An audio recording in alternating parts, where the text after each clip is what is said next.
কিয়ামতের আগে পোশাক পরিহিতা উলঙ্গ নারীদের সংখ্যা বেড়ে যাবে। তো কিয়ামতের আগে মারে ভুলে যাবে, মাকে ভুলে গিয়ে স্ত্রীর পেছনে পেছনে দৌড়াবে। আল্লাহ তাআলা বলছেন, হে নবী, লোকেরা আপনাকে কিয়ামতের ব্যাপারে জিজ্ঞেস করে, আপনি কিয়ামতের ব্যাপারে কি বলবেন? আপনি তো কিছু জানেন না এই ব্যাপারে জানে কে?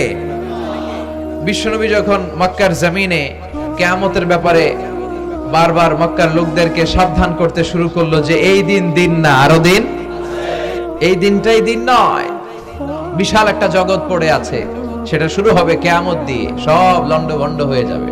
তখন লোকেরা বিশ্বনবীকে জিজ্ঞেস করতে শুরু করলো, মুহাম্মদ সাল্লাল্লাহু, এই যে তুমি কিয়ামতের কথা বলো, এটা কবে হবে? ইয়াসআলুনাকা আনিস সাআতি আইয়ানা মুরসাহা ফীমা আনতা মিন যিকরাহা ইলা রাব্বিকা মুনতাহাহা। সুবহানাল্লাহ পড়েন। ও নবী, লোকেরা আপনারা জিজ্ঞেস করে কিয়ামত কবে হবে, কিন্তু কবে হবে এটা আপনি কেমন করে বলবেন? এটা তো আপনি জানেন না, গোটা বিশ্বের কেউ জানে না, জানে একজন, তিনি কে? They are asking about the day of resurrection. People are asking you about Qiyamah. Who are you to talk anything about it? Only Allah has the final word regarding Qiyamah. ও নবী, লোকেরা আপনারা কিয়ামত কবে হবে খালি ধরে জিজ্ঞেস করে, তো এই ব্যাপারে আপনি কথা বলবেন কি করে? এই ব্যাপারে কোনো জ্ঞান তো আমি আপনাই দেইনি। কিয়ামত কবে হবে এটা জানি শুধুমাত্র আমি আল্লাহ। চিল্লায় বলেন ঠিক কিনা? বিশ্বনবী মক্কায় কিয়ামতের ঘোষণা দিলেন। বিশ্বনবী বললেন, এই পৃথিবী এরকম থাকবে না, সব ভেঙে চুরে খান খান হয়ে যাবে। আল কারিআতু মাল কারিআতু ওয়া মা আদরাকা মাল কারিআহ। বিকট একটা আওয়াজ হবে, ইসরাফিল যখন সিংহায় ফুৎকার দিবে, গোটা বিশ্বটারে মেসাকার করে দিবে কে? আবার বিশ্বনবী শোনাতে লাগলেন, ইদা জুলজিলাতিল আরদু জিলজালাহা ওয়া আখরাজাতিল আরদু আসকালাহা। বিশ্বনবী বললেন, সেদিন পৃথিবীটা কেঁপে উঠবে, মহা ভূমিকম্প হবে। জমিনের ভেতরে যা আছে, তেলের খনি, গ্যাসের খনি, স্বর্ণের খনি, সবকিছু জমিনটা বমি করে বের করে দিবে। আবার বিশ্বনবী বলতে লাগলেন, ইদা রুজ্জাতিল আরদু রাজ্জাও ওয়া বুসাতিল জিবালু বাসসা। সুবহানাল্লাহ পড়েন। জমিনটা কেঁপে উঠবে, পাহাড়গুলো ভেঙে চুরে দুমড়ে মুচড়ে যাবে, গোটা বিশ্বটা কেঁপে উঠবে, সাগরের বুকে দাউ দাউ করে আগুন জ্বলবে। সেই দিনটা হচ্ছে কিয়ামতের দিন। বিশ্বনবীর মুখ থেকে বারবার বারবার বারবার এই কিয়ামত কিয়ামত শুনতে শুনতে কাফেরদের মনের ভিতরে ভয় ঢুকে গেছে।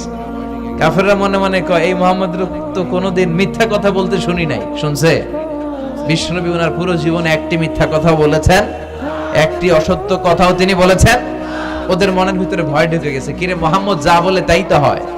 এই যে মুহাম্মদ বারবার বারবার কিয়ামতের কথা বলতেছে, যদি সত্য হয়, যদি, চলো মুহাম্মদের জিজ্ঞেস করি যে এই যে কিয়ামতের কথা তুমি বলো, এটা কবে হবে? সুবহানাল্লাহ পড়বেন না? সবাই এসে জিজ্ঞেস করলো, মুহাম্মদ তুমি তো মিথ্যা বলো না, তুমি সত্যবাদী আর সাদিকাল আমিন, তুমি বলো কিয়ামত হবে, আমাদের জানতে বড় মন চায় কিয়ামত যে হবে, কিয়ামতটা কবে হবে? আল্লাহ তখনই আয়াত নাজিল করে বললেন, নবী ওরা জিজ্ঞেস করে কিয়ামত কবে হবে, কিন্তু আপনি বলবেন কেমনে? বলতে পারে একজন, তিনি কে?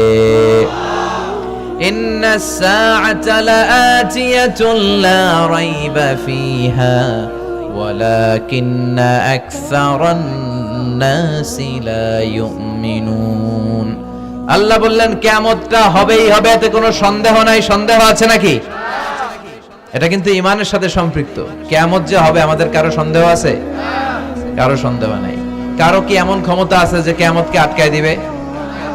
বলেন। পৃথিবীর কোন প্রধানমন্ত্রী, প্রেসিডেন্ট, পুলিশ প্রধান, র্যাবের প্রধান, বিডিআর, সেনাবাহিনী, Donald Trump, Barack Obama, George W Bush, Vladimir Putin, Narendra Modi, পৃথিবীর কেউ এই কিয়ামতকে আটকায় রাখতে পারে? অসম্ভব। কিয়ামত হবেই, কেউ কিয়ামতকে ঠেকায় রাখতে পারবে না। এটা হবে, কিন্তু কবে হবে কেউ জানে না, একজন ছাড়া। তিনি কে? ইন্নাল্লাহা ইনদাহু ইলমুস সাআহ। আল্লাহর কাছে আছে এই কিয়ামতের জ্ঞান, কেউ এই জ্ঞান রাখে না। সাইয়েদনা জিবরাইল বিশ্বনবীকে একবার প্রশ্ন করলেন, ইয়া রাসূলুল্লাহ সাল্লাল্লাহু আলাইহি ওয়াসাল্লাম, মাতা সাআ, এই যে আপনি কিয়ামতের কথা বলেন, এই কিয়ামতটা কখন হবে? বিশ্বনবী বললেন, মাল মাসউলু আনহা বিআলামা মিনাস সাইল।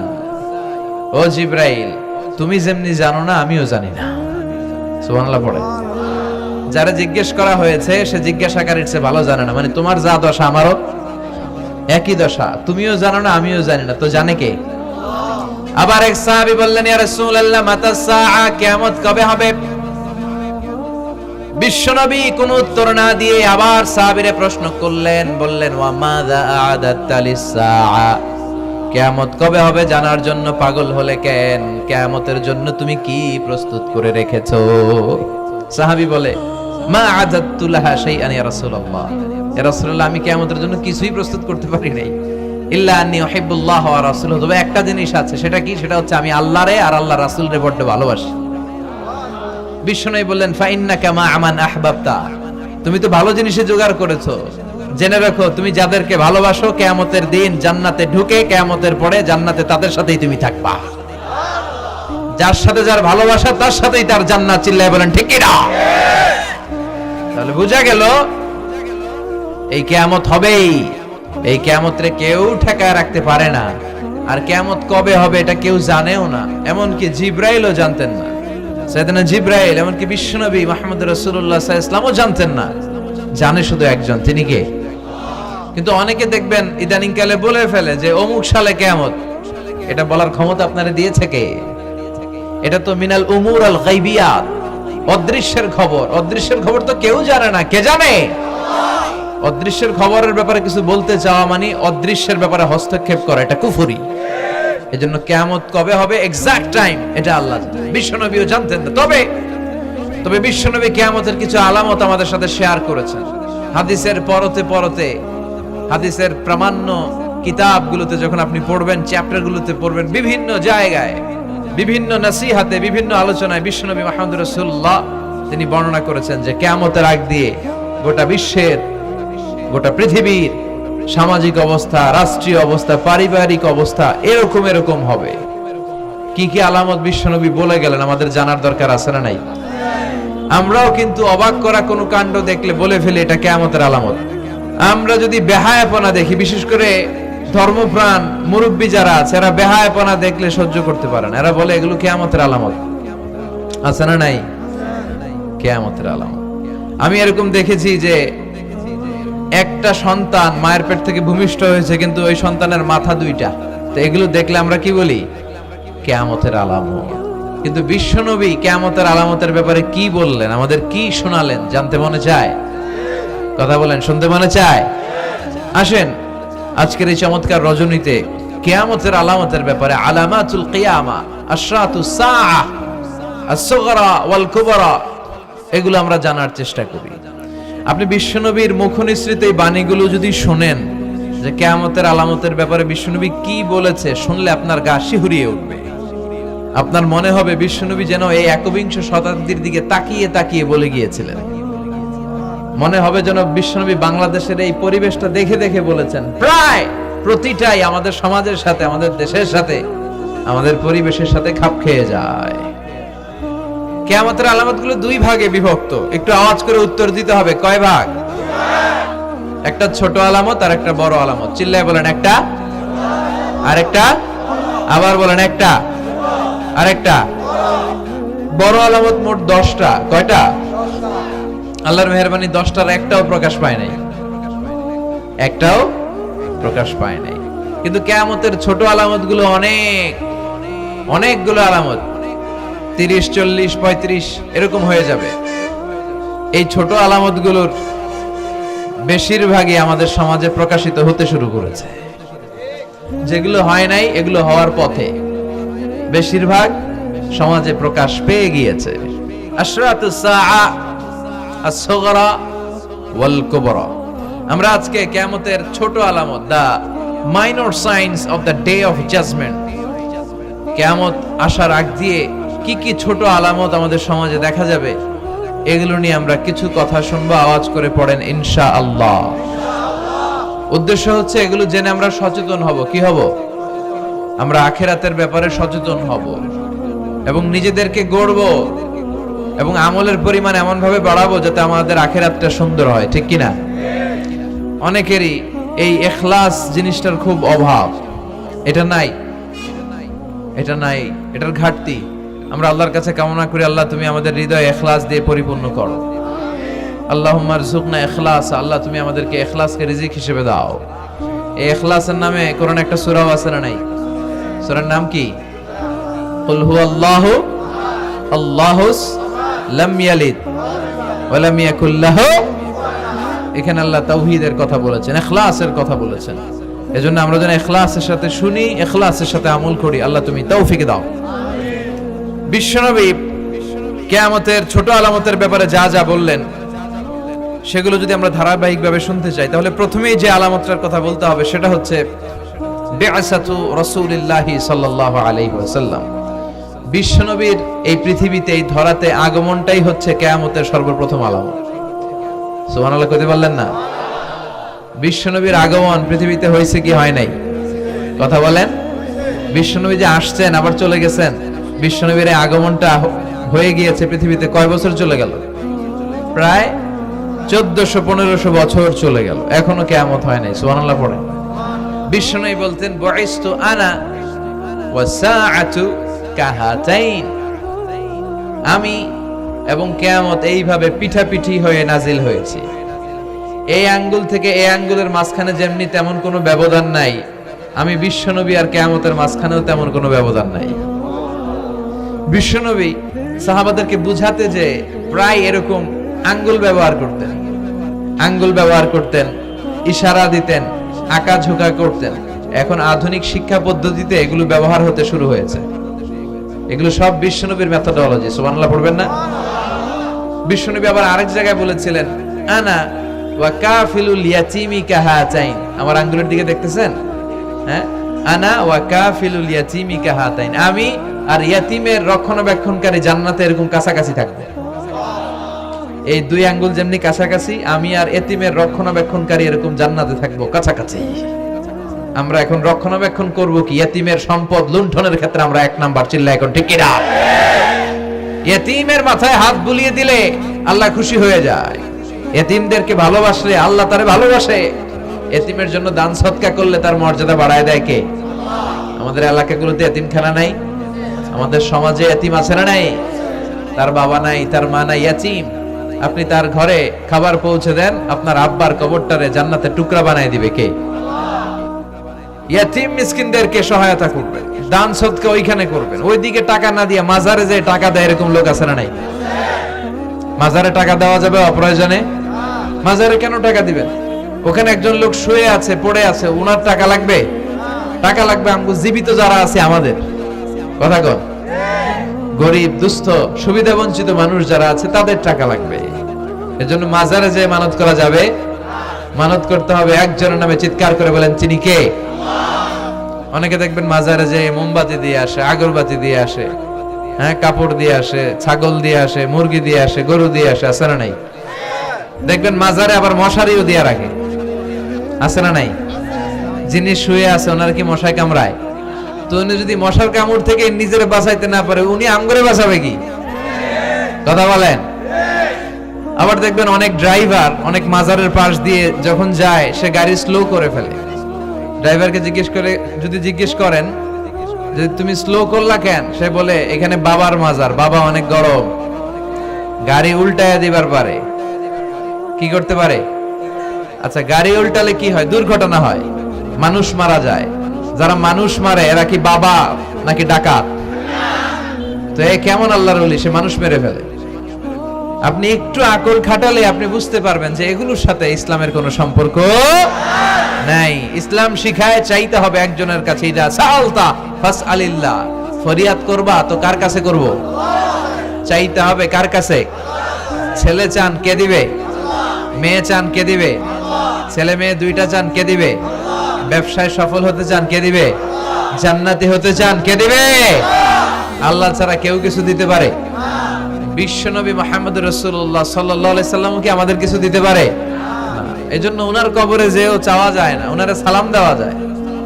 ওখানে যে বিশ্বনবীকে সালাতু সালাম পাঠানো যায়, কিন্তু বিশ্বনবীরে বলা যায় না, ইয়া রাসূলুল্লাহ আমার একটা মেয়ে দেন, আমার একটা ছেলে দেন, ইয়া রাসূলুল্লাহ আমার নির্বাচনে পাশ করাইয়া দেন। এখন নির্বাচন আসছে নতুন না, প্রায় দেখি অ্যানাউন্সমেন্ট চলতেছে কাউন্সিলর নির্বাচন। তো বিশ্বনবীর কবরের সামনে দাঁড়িয়েও চাওয়া যায় না।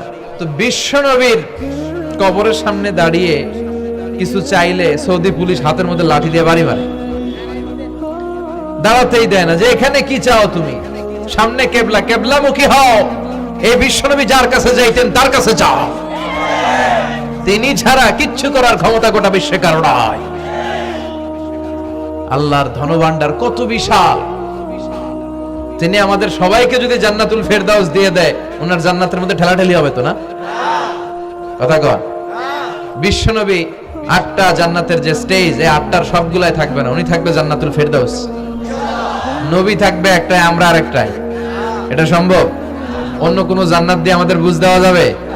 আমরা আল্লাহর কাছে বলবো, আল্লাহ আমগো নবী যেদিকে, আমরা থাকবো বিশ্বনবী থাকবে জান্নাতুল ফেরদাউস, আমরাও থাকবো ফেরদাউস ইনশাআল্লাহ। পড়েন, এত বিশাল জান্নাত, কোনো ধাক্কা ধাক্কি নাই। জান্নাতের এক একটা দরজা চিনেন তো না? বিশ্বনবী যখন জান্নাতের দরজার বর্ণনা দিচ্ছেন, বিশ্বনবী বলছেন ইন্নাল মিসরাআইন মিন মাসারি'আল জান্নাহ মা বাইনা মাক্কাতা ওয়া হাজার। ও সাহাবারা, জান্নাতের দরজাগুলো কত বড়, শোনো শোনো। বিশ্বনবী বললেন সৌদি আরবের মক্কা শহর থেকে বাহরাইনের হাজার শহর যত লম্বা, জান্নাতের এক একটা দরজা তত লম্বা।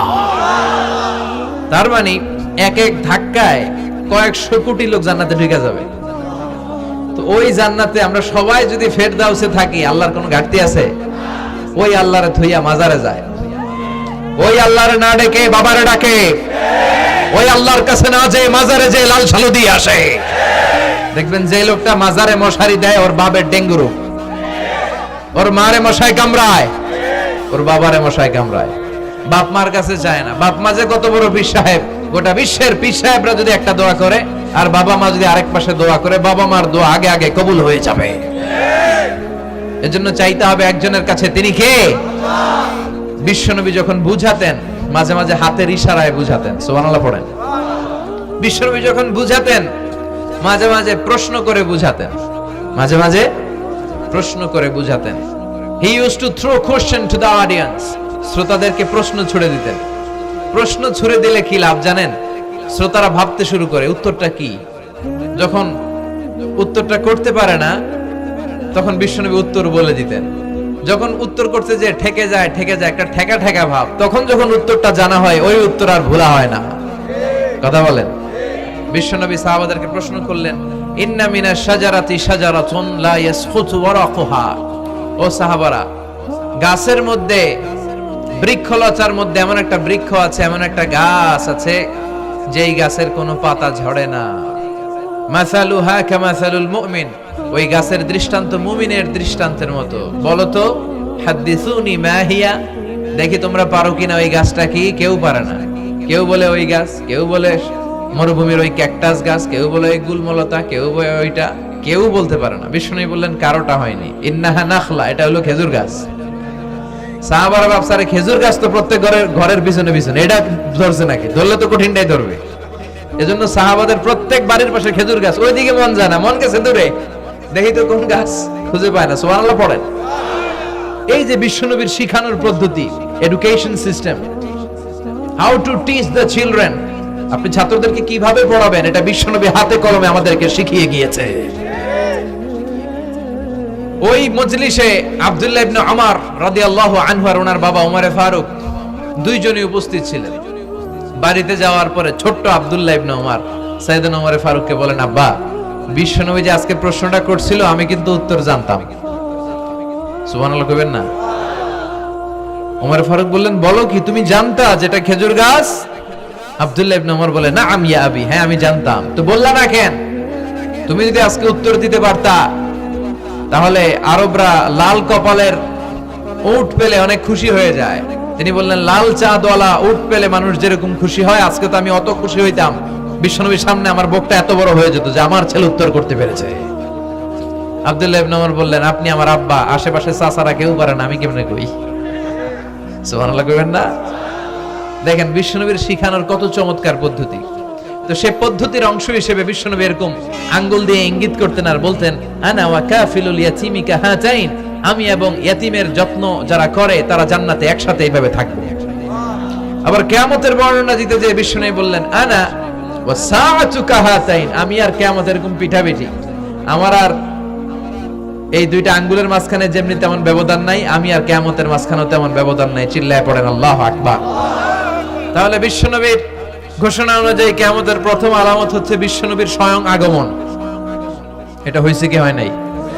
এরা হতে হেলে দুলে নুরানি তনু কে আসে হায়, সারা দুনিয়ার হেরে মেরে পর্দা খুলে খুলে যায়, সে যে আমার কামলিওয়ালা কামলিওয়ালা, তার ভাবে বিভোল রাঙা পায়ের তলে, পর্বত জঙ্গল টল মল টলে, খুরমা খেজুর বাদাম জাফরানি ফুল, ঝড়ে ঝড়ে যায় সে যে আমার কামলিওয়ালা কামলিওয়ালা। সুবহানাল্লাহ পড়েন। এই কামলিওয়ালা নবীর আগমনটাই কিয়ামতের প্রথম আলামত। তাহলে প্রথম আলামত আমরা পাইছি কি পাই নাই? পেয়ে গেলাম। এরপরে বিষ্ণু বলেছেন, যুহুর কাসরাতিল ফিতান বিআনওয়াইহা, কিয়ামতের আগ দিয়ে সমাজে ফিতনা ফাসাদ বেড়ে যাবে। পারিবারিক ফিতনা আমাদের আছে না নাই? সামাজিক ফিতনা, একটু আওয়াজ করে উত্তর দিবেন। রাষ্ট্রীয় ফিতনা, নারী ঘটিত ফিতনা, খালি ফিতনা আর ফিতনা। আপনি যেদিকে তাকাবেন ওইদিকেই ফিতনা। আপনি চাইলেও আপনার ঈমান বাঁচাতে পারছেন না। আমরা চাই আমার চোখটা হেফাজত করব, পারছি না। ইউটিউবে ঢুকলাম, জাকির নায়েকের লেকচার শুনবো, ইউটিউবে ঢুকলাম, শায়েখ সুদাইসের তেলাওয়াত শুনবো, ওদিকে তেলাওয়াতও বাজে আর নিচে সাজেস্টেড ল্যাংটা ভিডিও আছে না নাই? কই যাব আমরা? কিভাবে বাঁচাবো আমাদের চোখ? বায়ে অশ্লীলতা দেখে ডানে তাকায়, দেখি ওদিকে অশ্লীলতা, আবার বায়ে তাকায়, ওখানে অশ্লীলতা, সামনে তাকাই অশ্লীলতা, আবার পেছনে তাকাই অশ্লীলতা, নিচে তাকাই অশ্লীলতা, উপরে তাকাই ওদিকে অশ্লীলতা। আমরা যাব কই? আন-নাযার সাহমুন মাসমুম মিন সিহাম ইবলিস, এই দৃষ্টি শয়তানের বিষ মাখানো তীরবানের মধ্য থেকে ভয়ঙ্কর তীর। এই তীর দিয়ে শয়তান যুবক যুবতীদেরকে কাবু করে ফেলে। একটা যুবক যুবতীর মধ্যে প্রথমে আই কন্টাক্ট হয়। কি হয়? প্রথমে আই কন্টাক্ট, চোখে চোখে একটা ভাব বিনিময় হয়, হ্যাঁ? এরপরে এসএমএস এর আদান প্রদান হয়, কথা বলেন। এরপরে ডেটিং হয়, ডেটিং কি হয়? এরপর হয় গার্লফ্রেন্ড বয়ফ্রেন্ড, আছে না নাই? এগুলো ভুইঘরে নাই? ভুইঘরের ছেলেপেলেরা আল্লাহওয়ালা, হ্যাঁ? কি ভয়ঙ্কর অবস্থা। আমরা ছোটবেলায় এই সমস্ত গার্লফ্রেন্ড বয়ফ্রেন্ড কি বুঝতামই না। এখন ক্লাস 5 থেকে শুরু, ক্লাসে যারা যারা আছে ভাগাভাগি হয়ে যায়, কোনটা কার, আছে না নাই?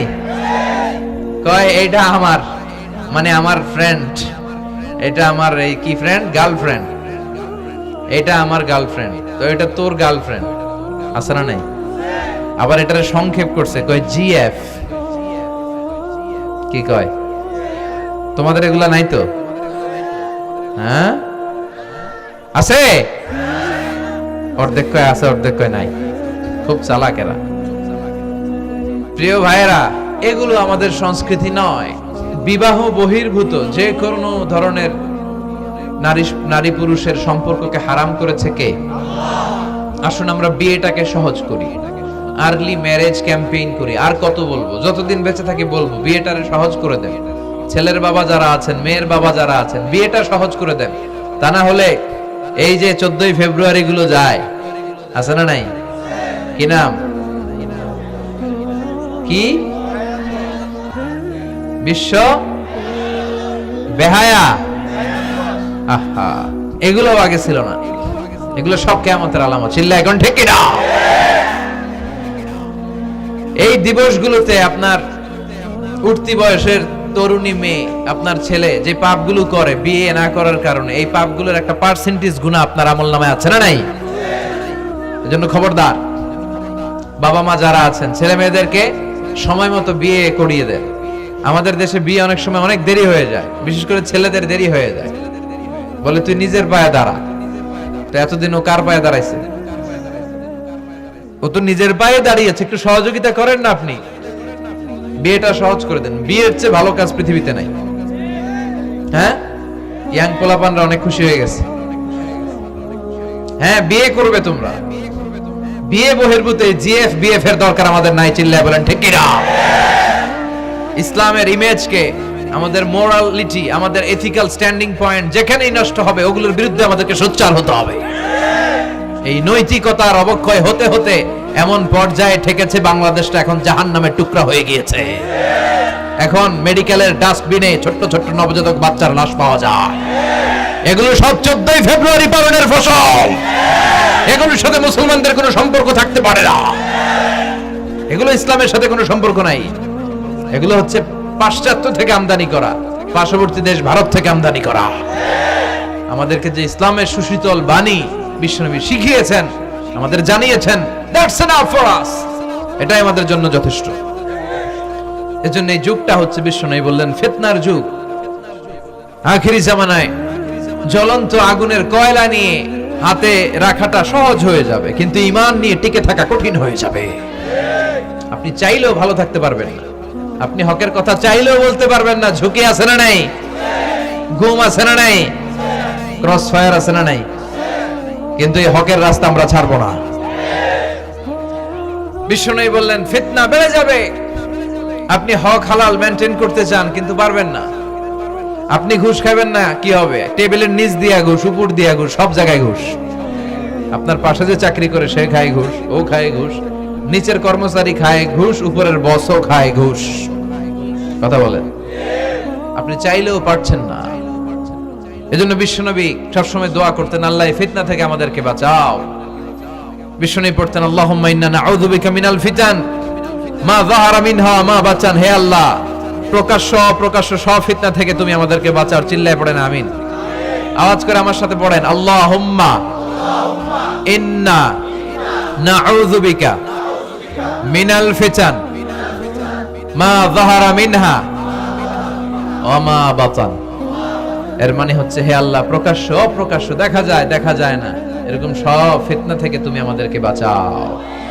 তাহলে এই যে বিশ্বনবী বললেন কিয়ামতের আগে ফিতনা বেড়ে যাবে, এই আলামতটা সমাজে আছে না নাই? এরপরে বিশ্বনবী বলেন, খুরুজ মুদ্দাঈন নবুওয়া, কিয়ামতের আগ দিয়ে ভণ্ড নবী দাবিদার বেড়ে যাবে। বুখারীর বর্ণনায় বিশ্বনবী বললেন, ততক্ষণ পর্যন্ত কিয়ামত হবে না যতক্ষণ না 30 জন ভণ্ড নবী দাবিদার বেরোবে। ভণ্ড নবী দাবিদার, একটাও নবী না। কুল্লুহুম কাযযাবুন দাজ্জালুন, সবগুলো মিথ্যাবাদী, কাযযাব আর দাজ্জাল। বিশ্ব নবী হচ্ছেন সর্বশেষ নবী। আমার নবীর পরে আর কোন নবী আসবে? আমার রাসূলের পরে আর কোন রাসূল আসবে? এই কথাটা যারা মানবে না তার ঈমান থাকবে। মা কানা মুহাম্মাদুন আবা আহাদিম মির রিজালিকুম ওয়ালাকিন রাসূলুল্লাহি ওয়া খাতামান নাবিয়্যিন। মুহাম্মদ তোমাদের কোন ছেলেদের পিতা নয়, তিনি হলেন আল্লাহর রাসূল, তিনি হলেন শেষ রাসূল। খাতামান নাবিয়্যিন, সাইয়েদনা আদম থেকে শুরু করে নবী আসার যে ধারাবাহিকতা, এটা বিশ্ব নবীর মাধ্যমে এই চেইনটাকে কাট আপ করে দিয়েছে কে? আমার নবীর পরে কোন নবী নাই। বিশ্বনবী বলতেন, লা নাবিয়্যা বা'দি ওয়ালা রাসূলা, আমার পরে নবীও নাই, রাসূলও নাই, তবে লাউ কানা বা'দি নাবিয়্যুন লাকানা উমর, আমার পরে যদি কেউ নবী হতো আমার সাহাবী ওমর নবী হয়ে যেত। প্রভু তুমি বলেছো রাসূল দেবে না, বলনি দেবে না ওমর, বলনি দেবে না হামজা তারিক, খালিদ বিজয়ী সমর। প্রভু তুমি বলেছো রাসূল দেবে না, বলনি দেবে না ওমর, বলনি দেবে না হামজা তারিক, খালিদ বিজয়ী সমর। প্রভু তুমি বলেছো রাসূল দেবে না। সুবহানাল্লাহ পড়েন। ওমর ফারুক নবী হয়ে যেত, এমন কোয়ালিটি ছিল। আসাদুহুম ফি আমরিল্লাহি উমর, আল্লাহর আইন বাস্তবায়নের ক্ষেত্রে গোটা বিশ্বের মধ্যে সবচেয়ে শক্ত ছিলেন সাইয়েদনা ওমর। আর এই উম্মতের মধ্যে সবচেয়ে নরম দিলের ছিলেন সাইয়েদনা আবু বকর। আরহামু উম্মতি বি উম্মতি আবু বকর। তিনি যখন নামাজে দাঁড়াতেন, সালাতে দাঁড়াতেন, উনি যখন তেলাওয়াত শুরু করতেন, ওনার কান্নার আওয়াজে তেলাওয়াতের আওয়াজ বোঝা যেত। আর আমাদের নামাজে কান্না আসে? হ্যাঁ, নামাজে দাঁড়াইলে সারাদিন যেটা মনে পড়ে না ওটা নামাজে দাঁড়াইলে মনে পড়ে, আছে না নাই? নামাজেও দাঁড়ায়, আবার বিপিএল এ কি হইলো ওই টেনশন আছে না নাই?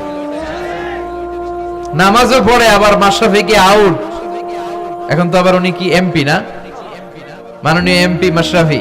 এমপি বললে কেমন জানে লাগে, শুধু মাশরাফি বলতে ভালো লাগে, কথা কন। তো উনি কি আউট নাকি ছক্কা, এই টেনশন গুলো আছে না নাই? এই তো আমাদের নামাজ। এই নামাজগুলো মিজানের পাল্লায় উঠালে কোনো ওজন হবে? কথা বলেন। বিশ্বনবী যখন সালাত পড়তেন, বিশ্বনবীর পা গুলো ফুলে, হাত্তা তাতাওয়াররামু খাদামা, টিউমার যেমনি ফুলে থাকে বিশ্বনবীর পা গুলো ফুলে যেত। তাহাজ্জুদ পড়তে পড়তে দাঁড়িয়ে থাকতে থাকতে হাত দুইটা প্যারালাইজড হয়ে যেত, আর নাড়াতে পারে না। এরপরে তিনি হাত ছেড়ে দিতেন প্রশান্তির জন্য, এরপরে হাত ছেড়ে দিয়ে কেরাত পড়তেন, আবার যখন ভাল লাগতো আবার ধরতেন। সুবহানাল্লাহ পড়েন। আলী কারামাল্লাহু ওয়াজহার পায়ের ভেতরে এক যুদ্ধে তীর ঢুকে গেল। এই তীর টেনে বের করা যায় না, তীর টান দিলে উনি চিৎকার মারে, জখম হয়েছে অনেক ভিতরে। বিশ্বনবী বললেন, আরিহনা বিসসালাহ ইয়া বিলাল, আকিমিস সালাহ, বেলাল আজান দাও, নামাজ শুরু করি। নামাজ শুরুর আগে আরেক সাহাবীরে বললেন, আলী যখন জামাতের কাতারে দাঁড়াবে, তুমি নামাজে না দাঁড়িয়ে আলীর পায়ের সামনে যে ওই পায়ের তীরটা টান দিয়ে বের করবা। সুবহানাল্লাহ পড়েন। একামত হলো, বিশ্বনবী সালাত শুরু করলেন। বিশ্বনবীর কথা অনুযায়ী ওই সাহাবী যে আলী কারামাল্লাহু ওয়াজহার পা থেকে টান দিয়ে তীরটা বের করে নিয়ে আসলেন, ফিনকি দিয়ে রক্ত বের হলো, জায়গাটা রক্তে সয়লাভ, কিন্তু সাইয়েদনা আলী কারামাল্লাহু ওয়াজহা টেরই পায় নাই। সালাত শেষ, উনি দেখেন পায়ের মধ্যে তীর নাই, রক্তের সয়লাভ, যেখানে দাঁড়ালেন ওখানে খালি রক্ত। বিশ্বনবীরে বললেন, ও নবী আমার পায়ের তীর কই? বিশ্বনবী বললেন, আলী রে, আমি জানি তুমি যখন যায় নামাজে নামাজের জন্য দাঁড়িয়ে যাও, দিন দুনিয়ার হুঁশ তোমার থাকে না, তোমার হৃদয়টা এখানে থাকে না, দেহটা এখানে থাকে, হৃদয়টা চলে যায় আল্লাহর আরশের উপরে। সাহাবারা যখন মরুভূমিতে নামাজ পড়তেন, মরুভূমির পাখিগুলো এসে সাহাবাদের মাথার উপরে বসে যেত। পাখিগুলো মনে করতো এগুলো মরুভূমির খেজুর গাছটা হবে, কি হবে, কারণ নড়ে চড়ে না তো, আমাদের মতো এরকম দাড়ি চুলকা না, এরকম জামা ঠিক করে না, দাঁড়াইছে তো দাঁড়াইছেই। সুবহানাল্লাহ পড়েন।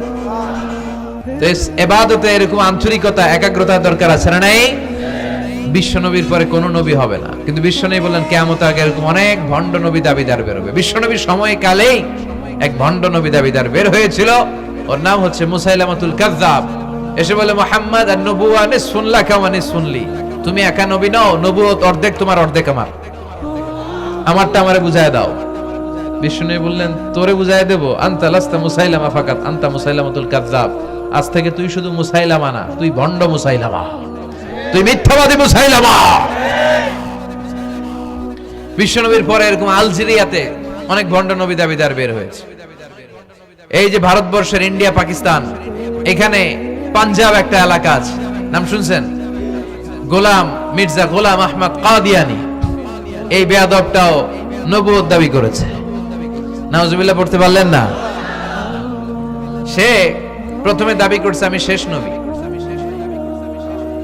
এরপরে সে দাবি করছে আমি ইমাম মাহাদি, এরপর সে দাবি করছে আমি ঈসা আল মাসীহ। এই ভণ্ডটার অনুসারী বাংলার জমিনে আছে না নাই? এদেরকে রাষ্ট্রীয়ভাবে কাফের হিসেবে আখ্যা দেওয়ার দরকার আছে না নাই? এত আন্দোলন হয়, এত কথা হয়, কিন্তু সরকারের টনক নড়ে না। এদেরকে রাষ্ট্রীয়ভাবে কাফের হিসেবে ঘোষণা দিতে হবে, সার্কুলার জারি করে চিল্লায় বলেন ঠিক কিনা? এরা মুসলমান নয়, কারণ আপনি শুধু লা ইলাহা মানলেই মুসলমান হতে পারবেন না, মুমিন হতে পারবেন না। বিশ্বনবীর উপর সাক্ষী দেওয়ার দরকার আছে না নাই? বিশ্বনবী শেষ নবী, ওনার পরে কোনো নবীও আসবে না, কোনো রাসূলও আসবে না, চিল্লায় বলেন ঠিক কিনা? এই বেয়াদবটা পায়খানা করতে যায় টাঙ্কি ভাঙ্গা গুয়ের টাঙ্কিতে পড়ে মরছে, শত শত বছরের ময়লা পায়খানাটার মধ্যে জমা, গু খাইতে খাইতে পেটটা হয়েছে এত বড়, আর পারে না। আল্লাহকে খা, জনমের খাওয়া। নবীরা যেখানে মারা যায়, নবীরা নিজে পবিত্র, যেখানে মরে ওই জায়গাটাও, কিন্তু বেয়াদবটা কই মরছে? বাথরুমের টাঙ্কির ভিতরে। তো মেথর নিয়ে আসা হয়েছে, মেথর ভাইরা এসে রশি দিয়ে ওটার উঠায়, কিছু দূর ওঠার পরে এত ওজন, রশি টশি ভাঙ্গা আবার ধস করে পড়ে, আবার উঠায়, আবার পরে আল্লাহকে জনমের মতো ঘু খাইয়া নেই। বিষ্ণুবীর সাথে বেয়াদবি করেছিস, তোর ইজ্জতের 12টা আমি বাজায় দিলাম। চিল্লা এখন ঠিক কিনা? যারাই বিষ্ণুবীর সম্মান নিয়ে ঝিনিমিনি খেলেছে তাদের রেহাই দুনিয়াতেও নাই, আখেরাতেও নাই। এই মুসাইলামা দুনিয়াতেই অপমানিত হয়েছিল। সে বিশ্বনবীকে নকল করত, কপি করত, বেয়াদবি করত, স্পর্ধা দেখাতো। বিশ্বনবী কোন গাছের মধ্যে হাত লাগালে ওই গাছের ফলন বেড়ে যেত। সে বলতো আমি নবী, তার এলাকার লোকেরা বলে তাহলে বিশ্বনবী মুহাম্মদের মতো তুমি আমাদের এলাকার গাছে হাত লাগাও। সে কোন গাছে হাত লাগাইলে ওই গাছের সব ফল মরে যেত। বিশ্বনবী কোন লোনা পানির কুয়ার ভেতরে অজু করে কুলির পানি ফেললে ওই লোনা পানির কুয়া মিঠা পানির কুয়াতে পরিণত হতো। আর এই বদমাসটা যদি মিঠা পানির কোন কুয়ার মধ্যে কুলি ফেলাইতো, ওইটা লোনা পানির কুয়া হয়ে যেত। বিশ্বনবী মদিনাতে আসার পরে মদিনার নিউ বর্ন বেবিদেরকে বিশ্বনবীর কাছে নিয়ে আসা হতো। বিশ্বনবী তাদেরকে তাহনিক করাতেন। তাহনিক মানে খেজুর হালকা একটু খেয়ে বিশ্বনবী লালা লাগিয়ে বিশ্বনবী লালা মোবারকটাই বাচ্চার ঠোঁটের মধ্যে বিশ্বনবী লাগিয়ে দিতেন। এখন বিশ্বনবী নাই, আলেমদের কাছে যাবেন, খতিব এলাকার বড় খতিব হুজুরের কাছে যাবেন, হাফেজ সাহেব হুজুরের কাছে যাবেন। হুজুর মধু খেয়ে বাচ্চার মুখে লাগাই দিবে। উনি যে সবসময় কোরআন পড়েন, ওনার সিনাতে যে কোরআন, ওইটার বরকত আছে না নাই? বিশ্বনবী তাহনিক করতেন, খেজুর খেয়ে ওই লালা মিশ্রিত খেজুর বাচ্চার মুখে লাগিয়ে দিতেন আর বাচ্চার মাথায় হাত বুলিয়ে দিতেন। বিশ্বনবীর হাত মদিনার যে সমস্ত নবজাতক বাচ্চাদের মাথায় লেগেছে, বাচ্চাদের মাথার চুল বড় করে দিয়েছে কে? সেও বিশ্বনবীর মতো অ্যাক্টিং করত। তার কাছে নবজাতক বাচ্চা নিলে সেও তাহনিক করত। তাহনিক করার সাথে সাথে বাচ্চা বমি শুরু করে দিত। আর মাথায় হাত লাগায় দিলে মাথার চুল বাড়াতো, বড় কথা, আজীবনে বাচ্চাগুলো টাক মাথা থাকতো। তার মানে বেয়াদবির পরিণাম, অপমান দুনিয়া থেকেই শুরু হয়ে যায়। তো বিশ্বনবী বললেন এই ভণ্ডদের আবির্ভাব শুরু হবে। আমাদের এই সমাজে ভণ্ড আছে না নাই? দুদেল বান্দা কালমা চোর, না পায় শ্মশান না পায় ঘোর, দিন থাকিতে আয়রে পথে ছাইড়া দে ভণ্ডামি, ভণ্ডামি ভণ্ডামি ভণ্ডামি, ছাইড়া দে ভণ্ডামি। নামাজ কালাম পড়ে না, ইবলিস শয়তানের নানা। আছে না এরকম? ইসলামের লেবাস লাগায়, দাড়ি রাখে, চুল বড় রাখে, জট পাকায় রাখে, রোজা নাই, নামাজ নাই, পরিচ্ছন্নতা নাই, আতর নাই, গোসল নাই। আছে না নাই? এরকম ভণ্ড পীর আছে না নাই? হক্কানি পীর যারা, তাদের বিরুদ্ধে আমার কোনো কথা নাই। কারণ এদেশে অনেক লক্ষ লক্ষ হিন্দুরা এই হক্কানি পীরদের হাতে হাত রেখে কালিমা পড়ে মুসলমান হয়েছে। তাদেরকে আমরা সাপোর্ট করি। আমাদের বিরুদ্ধাচারণার হুঙ্কার হচ্ছে ভণ্ডদের বিরুদ্ধে। এই দেশে এত ভণ্ড পীর, এই দেশে যত ভণ্ড পীর আছে অনেক দেশের জনসংখ্যাও এত নাই। কথা বলেন? অনেক ভণ্ড পীর আছে সারা বছর নাকি গোসল করে না, বছরে করে একবার, ওই গোসলের পানি মুরিদরা খাইয়া সব সাবার। আছে না নাই? এগুলোর সাথে আমাদের কোনো সম্পর্ক। বিশ্বনবী বললেন এরকম ভণ্ডদের আবির্ভাব সমাজে হবে কিয়ামতের আগে। এই আলামতটা সমাজে আছে না নাই? দেখেন বিশ্বনবী যাই বললেন অক্ষরে অক্ষরে মিলে যায়। এরপরে বিশ্বনবী ফরমান কাসরাতুল হারাজ, কিয়ামতের আগে হারাজ বেড়ে যাবে। সাহাবারা বললেন ওমাল হারাজ ইয়া রাসূলুল্লাহ, হে নবী হারাজ কি? বিশ্বনবী বললেন হাদা হুয়াল হারাজ, মারামারি, কোপাকুপি, যুদ্ধ। আছে না নাই? আমরা কি যুদ্ধ চাই? যুদ্ধ নয় আরে যুদ্ধ নয়, নয় আর কোন তাজালা, সেই পৃথিবী আমাদের সকল মানুষের হোক নিরাপদ আবাস, সেই পৃথিবী আমাদের সকল মানুষের হোক নিরাপদ আবাস। We don't want to see any war in the whole world. We don't want to see any war in the whole world. ঠিক কি না? আমরা কোনো যুদ্ধ দেখতে চাই না, মারামারি দেখতে চাই না, অন্যায় হত্যাকাণ্ড বিচার বহির্ভূত কোন হত্যাকাণ্ড আমরা এদেশে দেখতে চাই না। বিশ্বনবী বললেন কিয়ামতের আগে এগুলো বেড়ে যাবে। বিশ্বনবী বললেন যে হত্যা করবে সে জানবে না কেন আমি হত্যা করলাম। এরকম হত্যা দেশে আছে না নাই? উপরের নির্দেশ, উপরের টেলিফোন, শুট করো, পোশাকি বাহিনী পিস্তল আছে, শুট করে দিল, কিন্তু কেন সে মারলো ওই সৈনিক জানে না। এরকম আছে না নাই? আবার যে নিহত হইল সেও জেনে মরতে পারলো না যে আমি কেন মরলাম। কথা কন? আহা, এই বাংলার বিভিন্ন নদীতে, মাঠে ঘাটে হাত বাঁধা, পা বাঁধা, চোখ বাঁধা, বস্তাবন্দি করা লাশ পাওয়া যায় কি যায় না? এই দুনিয়ায় তারা বিচার পায় নাই, কিন্তু এগুলোর বিচার আছে না নাই? এগুলোর বিচার যদি না থাকতো, the worldly life will be a joke. এই পৃথিবীটা একটা জোকিং হইতো, জোকিং। জোক করার জন্য আল্লাহ পৃথিবী বানায় না। যেগুলোর বিচার এই জমিনে আমরা পাই নাই, সেগুলোর বিচার আখিরাতে হবে। সেদিন হবে আসল বিচার, সেদিন হবে ফাইনাল খেলা। সেদিন হবে কি খেলা? বিশ্বাস হয়? অপেক্ষা আছে না নাই? সবগুলোর বিচার হবে ইনশাআল্লাহ। পড়েন। আপনার জমি মেরে খাইছে, দুনিয়ায় বিচার পান নাই, আহকামুল হাকিমিনের বিচার আছে না নাই? আপনাকে অন্যায় ভাবে আঘাত করেছে, দুনিয়ার বুকে বিচার পান নাই, আখিরাতে বিচার আছে না নাই? বিশ্বনবী বললেন এই মারামারিটা বেড়ে যাবে কিয়ামতের আগে। এখন দেখেন খালি মারামারি, কোপাকুপি। 2 টাকার টেম্পু ভাড়া লইয়া একজন আরেকজনের মেরে ফেলাইছে। কয় টাকার? নাউজুবিল্লাহ পড়বেন না? আল্লাহ এই ফিতনা থেকে তুমি আমাদের বাঁচাও। এরপর বিশ্বনবী বললেন দিয়াউল আমানা, কিয়ামতের আগ দিয়ে আমানতের খেয়ানত হবে। এটা আমাদের সমাজে আছে না নাই? বিশ্বনবী বললেন কিয়ামতের আগ দিয়ে আমানতের খেয়ানত হতে থাকবে। ইদা দুইয়াতিল আমানাতু ফান্তাযিরিস সাআ। সাহাবারা প্রশ্ন ছুড়ে দিলেন, ইয়া রাসূলুল্লাহ মাতা সাআ, কখন কিয়ামত হবে? বিশ্বনবী বললেন ইদা দুইয়াতিল আমানা, যখন আমানতের খেয়ানত হবে তখন কিয়ামত হবে। সাহাবীরা আবার প্রশ্ন ছুড়লেন, কাইফা ইদাআতুহা ইয়া রাসূলুল্লাহ, হে নবী আমানতের খেয়ানত কেমন করে হবে? বিশ্বনবী বললেন ইদা উসিদাল আমরু ইলা গায়রি আহলিহি ফান্তাযিরিস সাআ, যে লোকটা যেই চেয়ারে বসার যোগ্য নয় তাকে যখন ওই চেয়ারে বসিয়ে দেওয়া হবে তখনই কিয়ামত হয়ে যাবে। এরকম আমানতের খেয়ানত তো ভুইয়ারে নাই।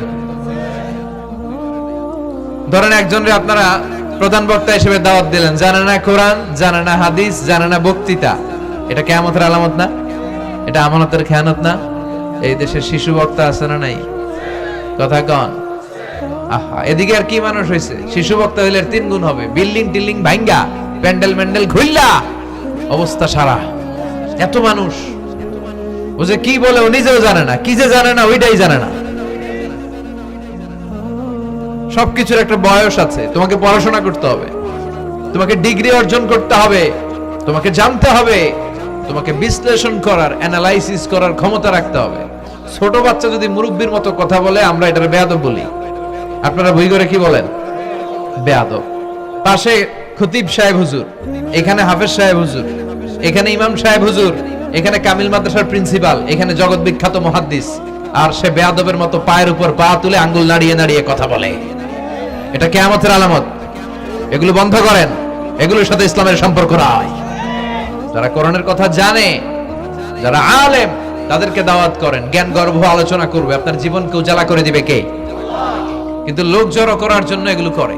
আহা, তাফসীর মাহফিলের ভিতরে এই শো অফ, খালি লোক দেখানো মানসিকতা। কে আসলে বেশি লোক হবে এরা দাওয়াত করে। মাহফিল হইলে এরা লাগবে, ওরে লাগবে, এরা লাগবে। আমগো অবস্থা হালুয়া টাইট। 15,000 দাওয়াত ইনভাইটেশনের মধ্য থেকে 90টা প্রোগ্রাম রেখেছে এই বছর। 15,000। এটা কিয়ামতের আলামত না? সুবহানাল্লাহ কয়। আর এটা কিয়ামতের আলামত কেন? আমারে লাগবে কেন? আপনার এলাকায় মুহাদ্দিস নাই? আপনার এলাকায় মুফাসসির নাই? মিজানুর রহমান আজহারীকে লাগবে কেন? মিজানুর রহমান আজহারী যেখানে সুযোগ হবে 2-4 জায়গায় প্রোগ্রাম করবে। এখন তো ইউটিউবে সব দেখা যায় যে এত চ্যানেল, অনেক মাহফিলে এত শ্রোতাও নাই।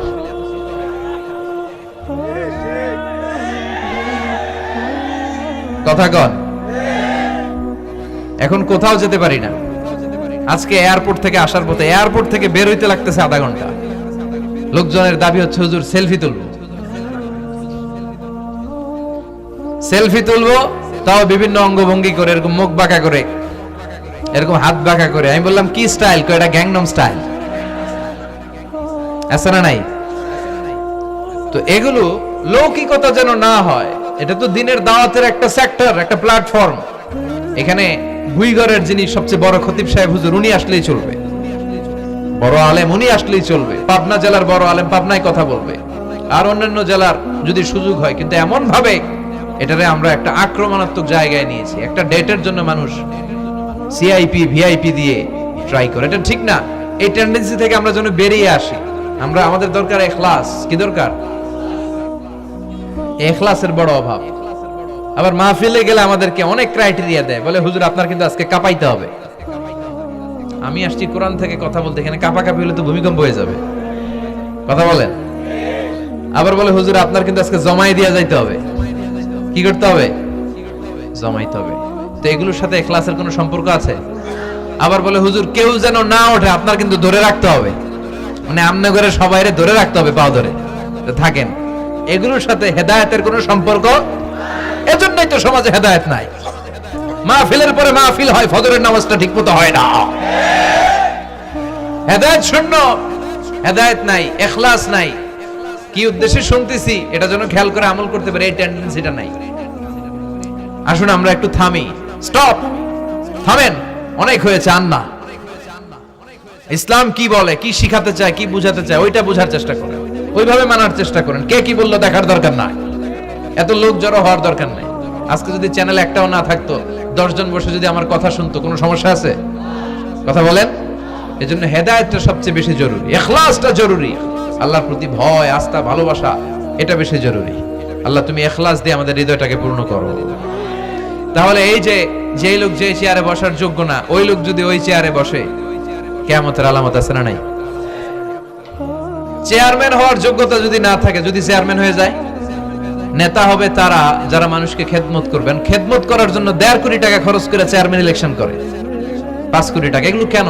এই ট্রেডিশন দেশে আসলো কেন? উনি টাকা খরচ করবে কেন? ওনার চা খাওয়ানো আর সিগারেট খাওয়ানো লাগবে কেন? উনি তো আমাদের খাদেম হওয়ার জন্য আসছে। উনি জনপ্রতিনিধি হয়ে দাঁড়াবে, যাকে আপনারা পছন্দ করবেন, ভোট দিবেন না। হাজার হাজার কোটি টাকা, শোডাউন, শো অফ আছে না নাই? কিয়ামতের আলামত। মসজিদের সভাপতির সাথে মসজিদের কোনো সম্পর্ক নাই, আছে না নাই? সব সভাপতিকে আমি এক পাল্লায় মেপে দিচ্ছি না, বেশিরভাগের এই অবস্থা। ভালো দু একজন আছে, আমি জেনারেলাইজ করছি না।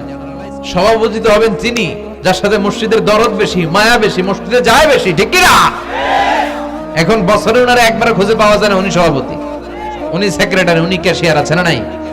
তার মানে উনি এখানে বসার যোগ্য ছিল না, ওনারে বসানো হয়েছে। যেই লোক যেই চেয়ারে বসার যোগ্য নয়, তারা যখন ওই চেয়ারে বসিয়ে দেওয়া হবে, বিষ্ণু বললেন তখনই কিয়ামত হয়ে যাবে। কিয়ামতের আলামত আমানতের খেয়ানত, এটা অনেক বড় বিষয়। আমার সম্পদ আছে, এই সম্পদটা আল্লাহর দেয়া আমার কাছে আমানত। আমার শক্তি আছে, এই শক্তি আমানত। যুবক যারা আছো, তোমাদের যৌবনটা আল্লাহর দেয়া তোমাদের কাছে সবচেয়ে বড় নেয়ামত এবং আমানত। তোমরা এখন চাইলে অনেক কিছু করতে পারো।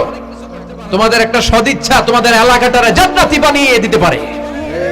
তোমরা চাইলে সাগরের স্রোতকে পাল্টে দিতে পারো, বাতাসের গতিকে উল্টে দিতে পারো, তোমরা ইতিহাস রচনা করতে পারো।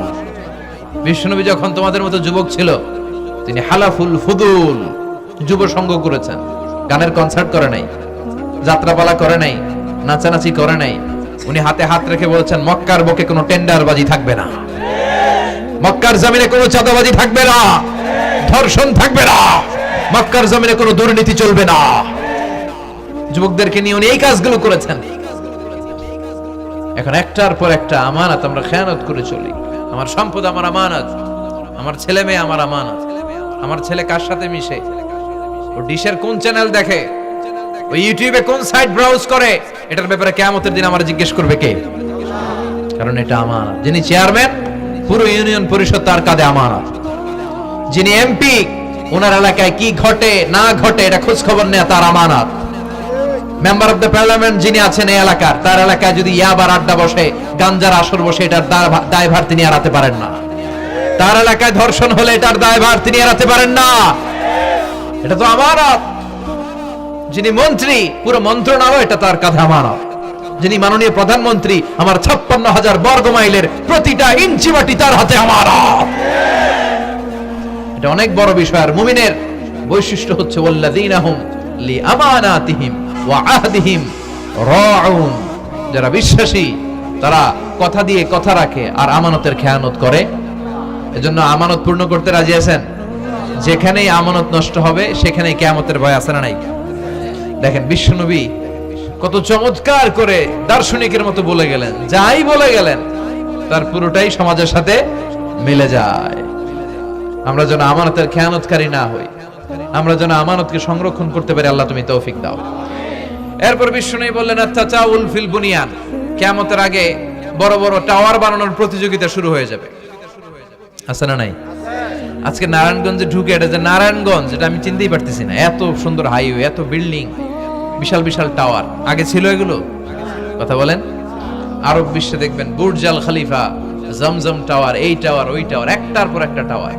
কাবার পাশে যে পাহাড়গুলো আছে, কাবার পাশের টাওয়ারের উচ্চতা যদি পাহাড়ের চেয়ে উঁচু হয়ে যায়, ফাআলাম ফাইন্নাল আমরা কদ আযাল্লাক, জেনে রাখো কিয়ামত বেশি দূরে নাই, কিয়ামতের ছায়া তোমার উপরে ছায়া দিচ্ছে।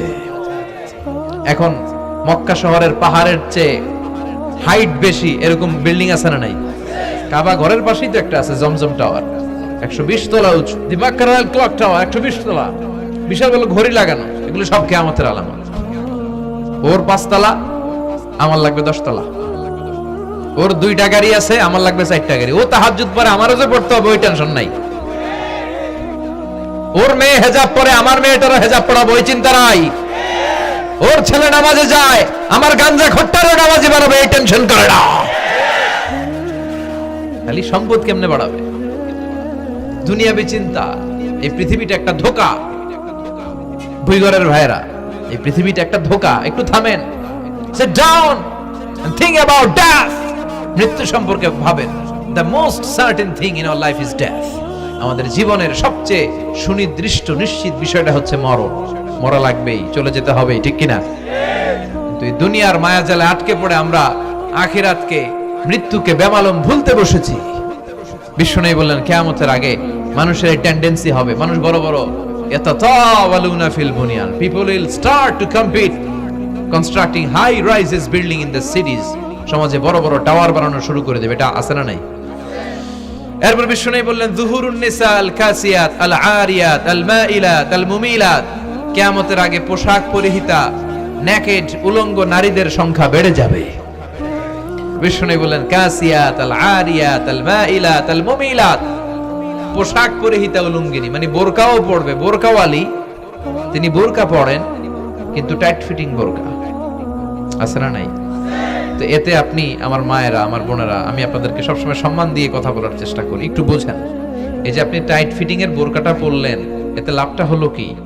আপনার দেহের উঁচু নিচু ভাঁজ টের পাওয়া যায়, আপনার সৌন্দর্য প্রকাশ পেয়ে যায়। হেজাব আল্লাহ এমনি এমনি দেয় নাই। যার সম্মান বেশি ওটার প্যাকেট বেশি। কথা কন। ডায়মন্ডের আংটি ওই রাস্তার মধ্যে বিক্রি করে না? স্বর্ণের আংটি না, ওইটা স্পেশাল মার্কেটে বিক্রি করে। কোন মার্কেটের সামনে পুলিশ রাইফেল নিয়ে দাঁড়ায় থাকে না, কিন্তু স্বর্ণ মার্কেটের সামনে রাইফেল আছে না নাই? ভিতরে স্পেশাল সিকিউরিটি আছে না নাই? গ্লাস ফিটিং করা, ওইখানে সিকিউরিটি আলাদা, স্পেশাল লকার আছে না নাই? কারণ এটার দাম বেশি, তাই এটার পর্দা বেশি, প্যাকেট বেশি। সুবহানাল্লাহ পড়েন। নারীদেরকে তো ইসলাম মর্যাদা দিয়েছে। বিশ্বনবী বলেছেন দুনিয়া কুল্লুহা মাতা ওয়া খায়রু মাতা'আদ দুনিয়াল মারআতুস সালিহা। দুনিয়ার সব হলো সম্পদ, আর এই সব সম্পদের মধ্যে সবচেয়ে দামি সম্পদ হচ্ছে নেককার নারী। এদের পেটগুলা খনি। এই নেককার নারীগুলো যদি হেজাব মেইনটেইন করে, এই পেটগুলো থেকে আল্লাহওয়ালা বেরোবে, নাজমুস সাকিব বেরোবে, কারি আহমদ বিন ইউসুফ আল আজহারি বেরোবে, বড় বড় মুফাসসিরে কোরআন বেরোবে। আর যদি হেজাব না করে, জি বাংলা স্টার জলসা নিয়ে মশগুল হয়ে থাকে, হ্যাঁ, টেন্ডারবাজ, চাঁদাবাজ, ডাকাত, এগুলো বেরোবে। ওজনে কম দিবে, খাদ্যে ভেজাল দিবে, মাছে ফরমালিন দিবে, গাঞ্জার টাকার জন্য লাথি মেরে মারে ঘর থেকে বের করে দিবে। এজন্য নারীরা, আমার বোনেরা, আপনারা অনেক সম্মানিতা। নিজেদের সম্মান সম্পর্কে সচেতন হন। এই হেজাব আপনার অধিকার। এই হেজাব নারীর অহংকার। হেজাব নারীর আভিজাত্যের প্রতীক। হেজাব নারীর রুচির প্রতীক। আপনার রুচিটা কেমন আপনার পোশাক দেখে বোঝা যায়। কথা কন। যে মেয়েটা হিপ হপ স্টাইলে চলাফেরা করে, গ্যাংনম স্টাইলে, এই মেয়েটারে ইফটিজিং করার সুযোগ আছে না নেই? কিন্তু যে হেজাব মেনটেন করে যেই নারীরা চলে, এদেরকে দেখলেই একটা সম্মান চলে আসে। কি ভুল বললাম? একটা সম্মান আসে না? আপনাদের সম্মানটা আপনারা রাখবেন। বিষ্ণু বললেন যুহুরুন নিসাল কাসিয়াতাল আরিয়াতাল মাইলাতাল মুমিলা, কিয়ামতের আগে পোশাক পরিহিতা উলঙ্গিনী নারী বেরোবে। লা ইয়াজিদনা রিহাহা লা ইয়াদখুলনাল জান্নাতা ওয়া লা ইয়াজিদনা রিহাহা। এই নারীগুলো জান্নাতে তো প্রবেশ করবেই না, জান্নাতের ঘ্রাণও নাকে লাগবে না। ওয়া ইন্না রিহাহা তুজাদু মিন মাসিরাতি 500 সানা। আর জান্নাতের ঘ্রাণ 500 বছর দূরের রাস্তা থেকেও টের পাওয়া যায়। খেয়াল করে বুঝেন, এখান থেকে জান্নাতে পৌঁছতে আরো 500 বছরের রাস্তা। কয় বছরের? এত দূরে থাকতে জান্নাতের সুবাতাস এসে আপনার নাকে ধাক্কা লাগবে। সুবহানাল্লাহ পড়বেন না? এই নারীগুলো জান্নাতে যাবে না, জান্নাতের ঘ্রাণও পাবে না। এজন্য বাবা যারা এসেছেন সচেতন হন। আপনার মেয়ে চাইলেই যে কোনো ড্রেস আপনি তাকে কিনে দিতে পারেন না। মায়েরা যারা আমার কথা শুনছেন, আপনার মেয়ে আবদার করবে, সে তো ছোট, সে কি বুঝে। কিন্তু দেখবেন অনেক বিয়ের অনুষ্ঠানে আমি দেখেছি, মায়ের বয়স হচ্ছে 60, মায়ের হাত মোজা পা মোজা, বোরকা লাগাইছে 2টা, পাশে ষোড়শী অষ্টাদশী তন্নি সুন্দরী সুস্নিগ্ধা এক মেয়ে, বয়স মাত্র 18, ওর বুকে ওন্না নাই, ওটা গলায় শোভা পাচ্ছে। 60 বছরের বুড়া মহিলার দিকে কেউ তাকাবে? ওনার তো ডেট এক্সপায়ার্ড, ডেট এক্সপায়ার্ড। ওনার সৌন্দর্য যা ছিল সব শেষ, তার দিকে তাকাবে না। তার উঠতি বয়সের তরুণ মেয়েটার দিকে অনেকে তাকাবে, কারণ এটা জেনেটিক্যাল একটা ইস্যু। একটা পুরুষ একটা নারীর দিকে জেনেটিক্যালি আকৃষ্ট হবে, এটাই স্বাভাবিক, ঠিক কি না? এজন্য আপনার হাত মোজা পা মোজা আপনার দরকার ছিল না, আপনি পাতলা কাপড় পরলেও সমস্যা নাই। কথা কন? হাত মোজা পা মোজা দরকার ছিল আপনার যুবতী মেয়েটার হাতে, যুবতী মেয়েটার পায়ে। এজন্য আপনারা আপনাদের সম্মানকে বুঝবেন। যারা নারী স্বাধীনতার কথা বলে, নারী আন্দোলনের কথা বলে, এরা নারীদেরকে ঠকায়। এরা নারীদেরকে বিজ্ঞাপনের বিলবোর্ডে নগ্ন করে উপস্থাপন করে। রাস্তা দিয়ে হাঁটি, চোখ খুলতে পারি না। আমার মায়েরা, এরা আমার দেশের মেয়ে, এরা এই 56,000 বর্গ মাইলের মেয়ে। এই মেয়েগুলোকে উলঙ্গভাবে হাফ নেকেড করে এই সিনেমা হলগুলোর পোস্টারগুলো যে দেয়া হয়েছে, এতে এতে সম্মান বেড়েছে না কমেছে? ওদিকে চোখ তুলে তাকানো যায়? এজন্য নারী স্বাধীনতার কথা যারা বলে, এদের কথায় ফাঁদে পা দিবেন না। এরা আপনাদের সম্মান বাড়াতে চায় না, এরা আপনাদেরকে বিলবোর্ডে উঠাতে চায়, আপনাদেরকে উলঙ্গ করে রূপালী পর্দায় উঠাতে চায়, টিভির পর্দায় আপনাদেরকে নেকেড করে উপস্থাপন করতে চায়। এদের ঘরেই নারীরা বেশি নির্যাতিত হয়, এদের কাজের মেয়েরাই বেশি নির্যাতিতা। আর সুযোগ পেলে এরা ধর্ষণে সেঞ্চুরি করতে দেরি করে না। এজন্য নারীদেরকে সম্মান দিয়েছে ইসলাম। আমার বোনেরা, আমাদের সম্মান যেন আমরা রাখতে পারি। আল্লাহ তুমি বোঝার তৌফিক দান করো। এরপরে বিশ্বনবী বললেন, ইতাআতু যাওজা ওয়া উকুকুল কিয়ামতের আগে বিয়ে করার পরে ছেলেগুলো মাকে ভুলে গিয়ে স্ত্রীর পেছনে পেছনে দৌড়াবে, স্ত্রীর আনুগত্য করবে। এরকম নমুনা আছে না নাই? তো এজন্য মাকে ভুলে যাওয়া যাবে না। মায়ের দোয়া বড় দোয়া। মায়ের দোয়া সবার আগে কবুল। বুলেট মারলে বুলেট মিস হয়, মায়ের দোয়া মিস হয়? খবরদার। স্ত্রী চলে গেলে নতুন স্ত্রী পাওয়া যায়, মা মরে গেলে মা পাওয়া যায়? তাই বলে আমি বলছি না আপনার স্ত্রীকে ডিভোর্স দেন না, বুঝান, মাকেও বুঝান, স্ত্রীকেও বুঝান, বুঝানোর চেষ্টা করেন। সমাজের এখন সবচেয়ে বড় সমস্যাটা হচ্ছে শাশুড়িরা চায় আমি ডমিনেট করব, আমার এতদিনের গড়া সংসার। বউ এসে কয় না, আমি আইছি মাগার, আমি সব খায় ফেলাম। আছে না নাই? এই যে সবাই ডমিনেট করতে চায়, এটা সমস্যা। সমাধানটা কি? সমাধানটা হচ্ছে আমাদের শাশুড়ি যারা আছে সমাজের, তাদের উচিত বৌমাটারে নিজের মেয়ের মতো মনে করা। নিজের মেয়েরা যে এখানে বিয়ে দিছে ওইখানে কিন্তু খুব খোঁজ নেয়, মা তোর কি অবস্থা, তোর কষ্ট হইলো কিনা, ইত্যাদি ইত্যাদি। কিন্তু ছেলের বউ করে যারা আনছে এর দিয়ে ইচ্ছে মতো কাজ করা, এরকম ডাকাত আছে না নাই? ডাবল স্ট্যান্ডার্ড, এটা ঠিক না। আর বৌমা যারা আছেন, ঘরের বৌমা, এরা শাশুড়িকে একটু মায়ের মতো মনে করেন না, কারণ একদিন আপনিও শাশুড়ি হতে চলেছেন, একদিন আপনিও শাশুড়ি হবেন। রং ধরা যৌবন জং ধরে শেষ, আপনারও ছেলে হবে, এই ছেলের বিয়ে করাতে হবে, এই ছেলের বউ এসে আপনার ঘরে তাই করবে আপনি আপনার শাশুড়ির সাথে যা যা করেছেন। এই ছোট্ট হিসাবটা বুঝতে চায় না। শাশুড়ির উচিত বৌমাকে নিজের নিজের মেয়ের মতো করে আদর করা, যত্ন করা। আর বৌমাদের উচিত শাশুড়িকে মায়ের মতো সেবা করা। এই মিউচুয়াল আন্ডারস্ট্যান্ডিংটা থাকলে কোনো ঘরে আর ঝগড়া হবে? শাশুড়ি বৌমা, আল্লাহ সবাইরে তুমি কবুল করো। তো কিয়ামতের আগে মারে ভুলে যাবে, মাকে ভুলে গিয়ে স্ত্রীর পেছনে পেছনে দৌড়াবে। খবরদার, খবরদার। আপনি নামাজি হতে পারেন, মুসল্লি হতে পারেন, হাজী সাহেব হতে পারেন, কিন্তু মা যদি বদদোয়া দেয় আপনার সব শেষ। দুনিয়াও শেষ, আখিরাতও শেষ। মায়ের মর্যাদা বাবার চেয়ে 3 গুণ বেশি। হামালাতহু উম্মুহু, কারণ বাবা পেটে ধরে নাই, পেটে ধরছে কে? ওয়াহানান আলা ওয়াহান, 8 মাস 10 মাস এই বোঝাটা বাবা বহন করে নাই, করলো কে? ফিসালুহু ফি আমাইন, 2 বছর বাবা দুধ খাওয়ায়নি, দুধ খাওয়ালো কে? মায়ের এক ধার দুধের দাম কাটিয়া গায়ের চাম, পাপস বানাইলেও ঋণের শোধ হবে না, এমন দরদি ভাবে কেউ হবে না আমার মা গো। ঠিক কিনা?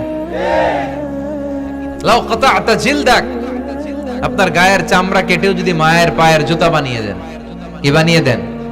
কি দিয়ে? গায়ের চামড়া দিয়ে। এই যে 2 বছর যে দুধ খাইলাম, এই দুধের 1 ঢোক দুধের সুদটাও আদায় হবে না। এজন্য খবরদার, মাকে যেন আমরা ভুলে না যাই। মা দোয়া করতে দেরি, ওই দোয়া কবুল হতে। আমরা ছোটবেলায় যে কত কষ্ট দিয়েছি, সবচেয়ে বেশি কষ্ট যখন দিয়েছি মাকে, ওই স্মৃতিগুলো আমাদের মনে পড়ে না। আপনার বয়স যখন 1 বছর, আপনি স্মৃতি হাতরে এত দূর যেতে পারবেন? 1 বছর বয়সে কি কি কষ্ট দিয়েছিলেন মনে আছে? মানুষের বয়স যখন 2, 3, 4 হয়, 4-5 বছর বয়সে, তখন তার কথাগুলো খেয়াল থাকে। কিন্তু সবচেয়ে কষ্ট কিন্তু মাকে বাবাকে আমরা দিয়েছিলাম যখন আমাদের বয়স 1-2 বছর ছিল। আর মায়ের পেটের ভেতরে যখন ছিলাম তখনও কষ্ট দিছি কি দেই নাই? এক একটা লাথি যখন মেরেছে আমার মা বেহুশ হয়ে যেত। আমাকে আপনাকে জন্ম দিতে যে আপনাদের মা কতটা কষ্ট করেছেন খেয়াল করে শুনেন। চিকিৎসা বিজ্ঞানীরা বলে একজন সুস্থ মানুষ 45 ইউনিট পেইন, মানে ব্যথা, একসাথে সহ্য করতে পারে। ব্যথার তীব্রতা, সিভিয়ারনেস যদি এর চেয়ে বেড়ে যায়, হয়তো লোকটা বেহুশ হয়ে যাবে, না হয় মরে যাবে। কিন্তু আমার আর আপনার মা আমাকে আর আপনাকে জন্ম দিতে যে ওই ডেলিভারি যখন দিয়েছিল, 57 প্লাস 57 ইউনিটেরও বেশি ব্যথা তিনি সহ্য করেছিলেন। যেটা কোনো অ্যাক্সিডেন্টে আমাদের দেহে প্রত্যেকের 206টা হাড্ডি, কোন সড়ক দুর্ঘটনায় আপনার দেহের 20টা হাড্ডি একসাথে টাস টাস করে ভেঙে গেলে যত ব্যথা, তার চেয়েও বেশি ব্যথা। জন্য খবরদার, খবরদার, মাকে যেন আমরা ভুলে না যাই। মায়ের দোয়া যেন নেই। কখনো যদি মায়ের সাথে বেয়াদবি করে থাকি, আমরা যেন মাফ চেয়ে নেই। রাজি আছি তো যুবকেরা? রাজি আছি সবাই? আমরা সবাই মায়ের দোয়া নিব। মায়ের দোয়া ছাড়া কেউ জীবনে সফল হতে পারে? আহা, মা যার চলে গেছে তারা জানে মা না থাকার কি জ্বালা। হ্যাঁ, মায়ের কথা মনে পড়ে না? তো বিশ্বনবী যেটা বললেন এটাও আমাদের সমাজে পাওয়া যাচ্ছে, ঠিক কি না? এরপর বিশ্বনবী বললেন যুখরুফাতুল মাসাজিদ ওয়াত তাবাহি বিহা, কিয়ামতের আগে মসজিদ নিয়ে অহংকার শুরু হয়ে যাবে। মসজিদ নিয়ে দলাদলি, ভুইঘরে মাশাআল্লাহ এগুলা নাই। ওই মসজিদ টাইলসের মসজিদ, আমরা এসি লাগাবো, ওইটাতে 3 তলা করছে, আমরা 5 তলা করব, ডিজাইন করব, এগুলা। কিন্তু আমরাও যে নামাজ পড়বো এই চিন্তা নাই। কথা কোন? মসজিদের সৌন্দর্য হচ্ছে মুসল্লি দিয়ে, কি দিয়ে? কিন্তু আমাদের মসজিদগুলো মুসল্লি শূন্য। ফজরের সালাতে বেহাল দশা, কথা বলেন। জোহরের সালাতে বেহাল দশা, আসরের বেহাল দশা, মাগরিবে একটু বাড়ায় আসে আবার বেহাল দশা, কথা বলেন। এজন্য মসজিদে গিয়ে সালাত পড়তে হবে। মসজিদ নিয়ে বাড়াবাড়ি করা যাবে না, দলাদলি করা যাবে না। মসজিদকে আমরা এত ডিজাইন করি, এটাও নিষেধ। মসজিদের সামনের দেয়ালে ঘড়ি টড়ি, লাইটিং ফাইটিং, এগুলো যত কম দেয়া যায়, তাহলে দৃষ্টিটা ওইদিকে যাবে না। লাইট টাইট সবকিছু পেছনে হবে। যার ঘড়ি দেখা দরকার পেছন থেকে দেখে নিবে, সামনের জায়গাটা হবে ফ্রেশ। কিন্তু এরকম মসজিদ বাংলাদেশে খুঁজেই পাওয়া যায় না, কথা বলেন। বিশ্বনবীর মসজিদ ছিল, বুখারীর বর্ণনা, ওয়া কানা সাকফুল মসজিদে জারিদুন নাখাল, বিশ্বনবীর মসজিদে নববীর ছাদ ছিল খেজুর পাতা দিয়ে তৈরি, ডালা দিয়ে তৈরি ছাদ। আর মসজিদে নববীর ফ্লোর ছিল বালুর ফ্লোর, বৃষ্টি হলে কাদামাটি হয়ে যেত। বিশ্বনবীর সাহাবীরা বর্ণনা করেন, রাআইতু রাসূলুল্লাহি সাল্লাল্লাহু আলাইহি ওয়াসাল্লাম ইয়াসজুদু ফিল মাই ওয়াত তিন, কাদামাটির উপরে বিশ্বনবী সিজদা দিচ্ছেন, নামাজ পড়ছেন। সালাম ফিরিয়ে বিশ্বনবী যখন সাহাবীদের দিকে মুখ ফিরিয়ে বসে তাসবিহ পড়তেন, সাহাবারা বর্ণনা করেন, রাআইতু আসারা তিনি ফি জাবহাতিহি, বিশ্বনবীর কপাল মোবারকে আমরা কাদা আর মাটি দেখতে পেয়েছি। আর আমাদের মসজিদে খালি টাইলস। তোরা ঢাকায় টাইলস, আমরা উজবেকিস্তান থেকে টাইলস নিয়ে আসি, আছে না নাই? এজন্য মসজিদ দিয়ে যেন আমরা দলাদলি না করি, মসজিদটার যেন হেদায়েতের মার্কাজ বানায়। রাজি আছেন তো? বাচ্চাদেরকে মসজিদে যেতে দিবেন, আমি সব জায়গায় বলি। অনেক মুরব্বীরা আছে বাচ্চাদেরকে মসজিদে ঢুকতে দিতে চায় না। আছে না নাই? বাচ্চা ঢুকাইলে রেগে যায়, রেগে যান কেন? ওর বয়স তো আপনি মসজিদের দিকে আসার খান নাই, মসজিদের দিকে উল্টায় পরে আসারও তো খান নাই। ও আসতে যাচ্ছে, আসতে দেন। বাচ্চারা মসজিদে আওয়াজ করবে, এতে কোনো সমস্যা নাই, বাচ্চারাই তো আওয়াজ করবে, আপনি করবেন? বাচ্চারা লাফালাফি করলে ভাল লাগে, 80 বছরের বুড়া মানুষ লাফ দিলে ভাল লাগবে? কথা কন, বিশ্রী দেখা যাবে। বাচ্চারা এরকম লাফালাফি করবে। তুরস্কের বিভিন্ন মসজিদের দেয়ালে, ফেস্টুনে, ব্যানারে লেখা থাকে, নামাজ চলা অবস্থায়, জামাত চলা অবস্থায় যদি পিছনে বাচ্চাদের আওয়াজ চিল্লাফাল্লা শুনতে পাওয়া না যায়, তাহলে ভবিষ্যৎ প্রজন্ম নিয়ে তোমাদের চিন্তায় থাকা উচিত। পিছনে বাচ্চাদের আওয়াজ নাই, তার মানে আমার নাতিপুতি, আমার ছেলেমেয়েরা তো নামাজি হচ্ছে না। আর তারাবি নামাজ পড়তেছে, পিছনে চিল্লায় ফাটায় ফেলাইতেছে, তার মানে ইনশাআল্লাহ ভবিষ্যতে নাতিপুতিরা সবগুলা মুসল্লি হবে। কথা বলেন, বুঝায় দিবেন বাবারা দুষ্টামি করিস না, কিছুক্ষণ থামবে আবার শুরু করবে। এটাই বাচ্চাদের সৌন্দর্য, এটা বাচ্চারা করলেই মানায়। বাচ্চাদেরকে যেন আমরা মসজিদে নিয়ে যাই। কিয়ামতের আগে এত খারাবুজ জামান, সময়ের বরকত কমে যাবে। 1 বছর মনে হবে 1 মাস, 1 মাস মনে হবে 1 সপ্তাহ, 1 সপ্তাহকে মনে হবে 1 দিন। এই যে 4 বছর ধরে এখানে তাফসীর হয়, তাই না? কথা কন, গত বছর আসছিলেন কারা কারা? হাত তুলেন। আসছে তো কম না, ভালোই আসছিল, হাত নামান। যে গত বছর ওয়াজ শুনে গেলেন, এই বছর আবার আসলেন, আপনাদের কি মনে হয় যে 1 বছর চলে গেছে? মনে হয় যে অল্প কয়েক মাসের ব্যবধানে এই বছরটা ঘুরে যেন আবার চলে আসলো, এরকম মনে হয় না? বরকত উঠে নিচ্ছে কে? কথা বলেন। এরপর খাবারের স্বাদ উঠে নিচ্ছে কে? আগে খাবারের যে স্বাদ ছিল এখন ওইটা আছে? আগে ইলিশ মাছ রান্না করলে যে ঘ্রাণ হতো, এখন এই ঘ্রাণ পাওয়া যায়? আগে শোল মাছের ঝোল রান্না করলে যে স্বাদ হতো, আগে চিংড়ি মাছ রান্না করলে যে স্বাদ লাগতো, এখন এই স্বাদ পাওয়া যায়? সব তুলে নিল কে? দেখেন বিশ্বনবী যা যা বললেন তার প্রমাণ সমাজে আছে না নাই? বিশ্বনবী বললেন তাসলিমুল খাসা, কিয়ামতের আগে লোকজন শুধু পরিচিতদেরকে সালাম দিবে, অপরিচিতদেরকে সালাম দিতে চাইবে না। এরকম আছে না নাই? এই মুরব্বী চাচার চিনি, চাচা আসসালামু আলাইকুম, চিনি আসসালামু আলাইকুম, ওদিকে চিনি আসসালামু আলাইকুম। কিন্তু অন্য একটা এলাকায় গেছি, ওখানে কাউরে চিনি না, সালামও দেয় না। বাসে উঠছেন, কাউরে চিনেন না, সালাম দেন না, এরকম আছে না নাই? তো সালাম কি যাদেরকে চিনেন এদের জন্য? কথা কন, আলা মান আরাফতা ওয়া মান লাম তা'রিফ, যাকে চিনো সালাম দাও, যাকে চিনো না তাকেও দাও। আল বাদিউ বিস সালাম, বিশ্বনবী বলেন আগে আগে দাও। আল বাদিউ বিস সালাম বারিউম মিনাল কিবর, আগে আগে যে সালাম দেয় তার হৃদয় থেকে অহংকার মুক্ত করে দেয় কে? আল্লাহ। অহংকার মুক্ত হওয়ার দরকার আছে না নাই? যার হৃদয়ে যাররা পরিমাণ অহংকার থাকবে সে জান্নাতে প্রবেশ করতে পারবে? কথা বলেন। এজন্য আমরা আগে আগে সালাম দেব। দুই ঘরের ভাইয়েরা, ছোটরা বড়দেরকে দিব, বড়রা ছোটদেরকে দিব, হাজবেন্ড ওয়াইফকে দিব, ওয়াইফ হাজবেন্ডকে দিব। রাজি আছেন তো? আজকে যারা স্বামী যারা আসছেন, বাড়িতে যেই ভাবির আগে সালাম দিবেন। রাজি আছেন? কথা কয় না, আওয়াজ ছোট হয়ে গেছে, পারা যাবে? আপনি আগে সালাম দিবেন, এটা দেখে আপনার স্ত্রী লজ্জা পেয়ে আপনার আগে দিবে, এগুলো দেখে বাচ্চারা সালাম শিখে ফেলবে। সুবহানাল্লাহ কইবেন না? আমরা কি চাই না আমাদের ফ্যামিলিগুলো এরকম সুন্দর হোক? আমরা কি চাই না আমাদের ফ্যামিলিগুলো জান্নাতি হোক? এরপরে বিশ্বনবী বললেন খুতাবুকুম তাবিলা সালাওয়াতুকুম কাসীরা, কিয়ামতের আগে খুতবাগুলো লম্বা হবে আর সালাতগুলো খাটো হয়ে যাবে। এই যে বক্তব্য লম্বা, নামাজ হয়ে যায় খাটো, আছে না নাই? হুজুর ওয়াজ করেন, ওয়াজ টেস্ট লাগে, নামাজ টেস্ট লাগে না, আছে না নাই? এশার নামাজে পড়ে না, ফজর নামাজে পড়ে না, রাত 2টা পর্যন্ত ওয়াজ শুনে, আছে না নাই? এরকম করা যাবে না। নামাজ কামাই করা যাবে না। সবার আগে হবে নামাজের হিসাব। নামাজের হিসাব ঠিক তো আপনার পুরো আমলনামা ঠিক। নামাজে ভেজাল তো সব জায়গায় ভেজাল। প্রথম হিসাব নেওয়া হবে এই সালাতের, খবরদার। এরপরে বিশ্বনবী বললেন লা ইউকাসসামুল মিরাস আলা ওয়াজহিন সাহিহ। বিশ্বনবীর হাদিস থেকে এরকম বর্ণনা পাওয়া যায়, এর মাফহুম হচ্ছে লা ইউকাসসামুল মিরাস আলা ওয়াজহিন সাহিহ, সহিহ পদ্ধতিতে মিরাজ বণ্টিত হবে না। লিযযাকারি মিসলু হাযযিল উনসায়াইন, সব বাবাদেরকে আল্লাহ বললেন উত্তরাধিকারের বন্টন নীতি তুমি মেনে ছেলে মেয়েদের মধ্যে বন্টন করে দিবা। ছেলেরে দিবা যদ্দূর, মেয়েরে দিবা অর্ধেক। কার আইন? কথা বলেন, আইনটা কার? ছেলেরে যদি 2 লাখ দেন, মেয়েরে চিল্লায় বলেন, ছেলে 2 লাখ পেলে মেয়ে কয় লাখ? ছেলে 4টা বাড়ি পেলে মেয়ে কয়টা বাড়ি? অনেক বাবা আছে, মেয়েরা কয় মা তোর বাইরে সব দিয়ে দিলাম, তোর লেগে দোয়া করে দিলাম।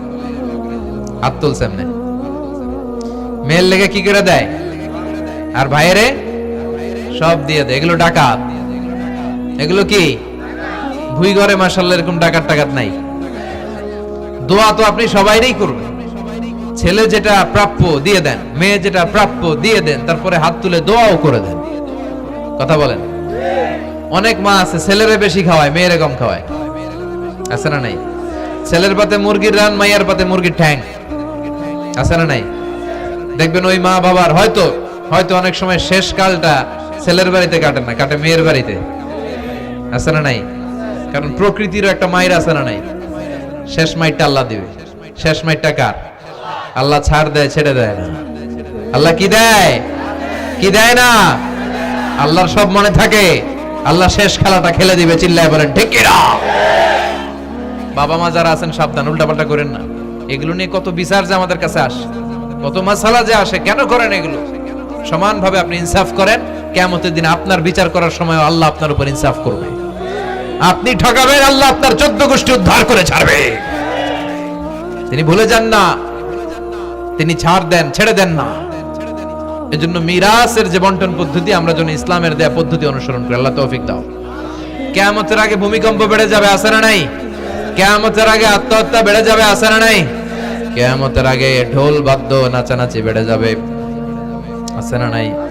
বাংলা মায়ের একতারা সুর কতই ভালোবাসি, দোতারা সুর কতই ভালোবাসি, বাজারে ঢোল বাজারে বাসি।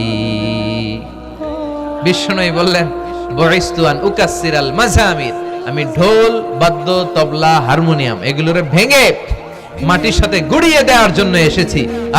আর ওই নবীর উম্মত কয় বাজারে ঢোল বাজারে বাসি, আছে না নাই? ঢোল বাদ্য বাজানো যাবে?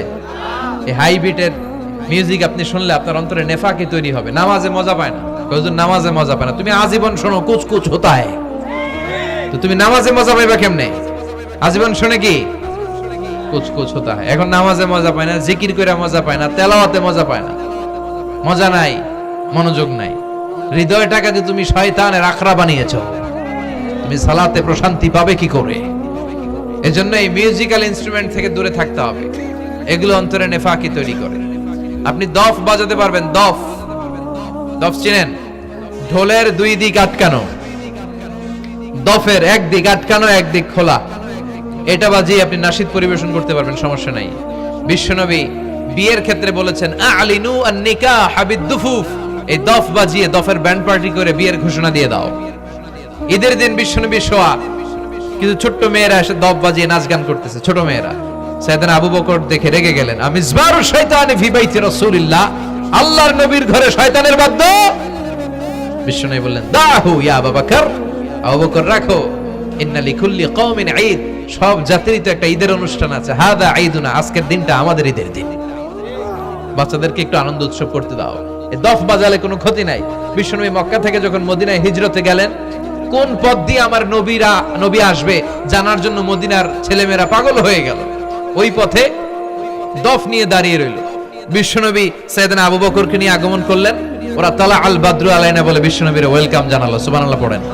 তালা আল বাদরু আলাইনা মিন সানিয়াতিল ওয়াদা ওয়াজাবা শুকরু আলাইনা মা দাআ লিল্লাহি দা أيها المبعوث فينا جئت من أمر المطاب جئت شرفت المدينة مرحبا يا خير دا طلع البدر علينا من ثنيات الوداع وجب الشكر علينا ما دعا لله دا পড়েন আল্লাহু আকবার।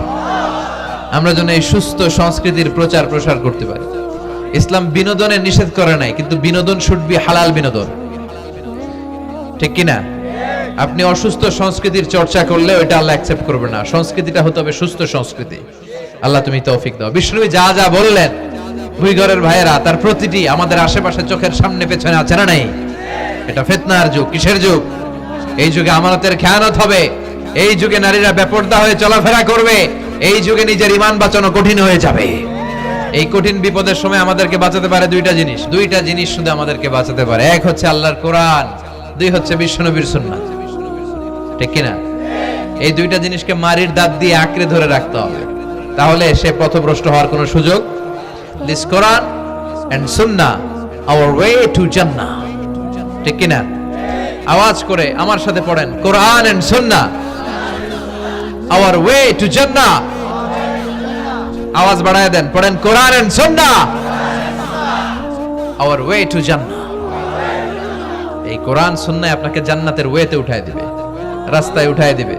এই কোরআন সুন্নাহর সাথে যেন আমরা সম্পর্ক বাড়াই, তাফসির মাহফিলগুলোতে যেন বেশি বেশি যাই, এলাকায় যেন ইসলামী হালাকা তৈরি করি, প্রশ্ন উত্তর পর্ব তৈরি করি, এতে করে নিজেরা যেন সমৃদ্ধ হই, কোরআন সুন্নাহর সাথে যেন সম্পর্ক বাড়াতে পারি। আল্লাহ তুমি তৌফিক দাও। আর জোরে পড়ে আমিন। যারা এই লম্বা সময় আমার বক্তব্য শুনলেন, সবাইকে আমি আন্তরিকভাবে শুকরিয়া জানাই।